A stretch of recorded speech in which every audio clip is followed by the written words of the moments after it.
Konkani hill परिसरात चोरट्यांचा थैमान, एकाच रात्री सलग घरफोड्या, नागरिकांमध्ये भीतीचं वातावरण.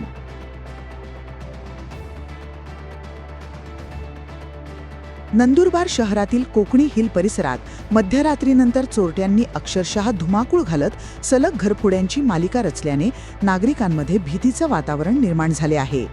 कुणाल नगर, शिवम नगर, शिवमंगल नगर तसेच IDBI बँकेजवळील भागात एकाच रात्री 3 घरफोड्या करण्यात आल्या असून आणखी 2 घरांमध्ये चोरीचा प्रयत्न झाल्याची धक्कादायक घटना समोर आली आहे.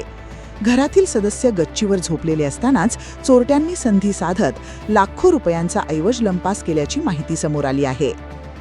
जिल्ह्याभरात ग्रामीण भागानंतर आता शहरातील वसाहतीही चोरट्यांच्या निशाण्यावर आल्याचे या घटनेतून स्पष्ट झाले आहे.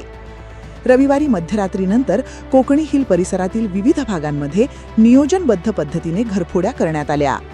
शिवमंगल नगरमधील प्रसाद देवीदास माळी हे कुटुंबासह गच्चीवर झोपलेले असताना चोरट्यांनी त्यांच्या घरात प्रवेश केला. घरातील कपाट फोडून सुमारे 41,000 रुपयांची रोकड व सोन्या चांदीचे दागिने चोरट्यांनी लंपास केल्याची माहिती समोर आली आहे. याच परिसरातील कुणाल नगरमध्ये सार्वजनिक बांधकाम विभागातील कर्मचारी VP ठाकरे यांच्या घरातही चोरट्यांनी हात साफ करत मोठा ऐवज चोरून नेल्याचे समजते. तर पोलीस कर्मचारी श्री फुलपगारे यांच्या घरात चोरीचा प्रयत्न झाल्याची माहिती मिळाली आहे. परिसरातील आणखी काही घरांचे कुलूप तोडण्याचाही प्रयत्न झाल्याचे प्रत्यक्षदर्शींनी सांगितले आहे. मात्र रात्री उशिरापर्यंत गुन्हा दाखल करण्याची प्रक्रिया सुरू असल्याने चोरीला गेलेल्या मुद्देमालाचा नेमका आकडा स्पष्ट होऊ शकला नव्हता. घटनेची माहिती मिळताच पोलिसांनी तातडीने श्वान पथकाला पाचारण केले. श्वान पथकाने काही अंतरापर्यंत माग काढला, मात्र त्यानंतर माग गुडमळल्याने तपासाला विशेष यश मिळाले नाही. त्यामुळे चोरट्यांनी पूर्ण नियोजन करूनच घरफोड्या केल्याचा संशय व्यक्त केला जात आहे.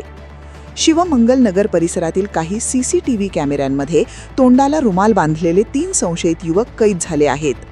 संबंधित फुटेजमध्ये हे तिघे परिसरात संशयास्पद हालचाली करताना दिसत असून घरांवर रेकी करत असल्याचा अंदाज व्यक्त केला जात आहे. त्यांच्या हातात काही साहित्यही दिसून येत असल्याने हेच चोरटे असावेत अशी शक्यता पोलिसांकडून तपासली जात आहे. दरम्यान रात्री गस्त घालणाऱ्या पोलीस पथकाला प्रसाद माळी यांच्या घराचे दार उघडे असल्याचे आढळून आले. घरातील मंडळी गच्चीवर झोपलेली असल्याचे लक्षात येताच पोलिसांनी सायरन वाजवत त्यांना जागे केले. घरमालक खाली आल्यानंतर घरफोडी झाल्याचे उघड झाले. त्यानंतर पोलिसांनी तातडीने परिसराची नाकाबंदी करत तपास सुरू केला. मात्र अंधाराचा फायदा घेत चोरटे पसार झाल्याचे सांगितले जात आहे.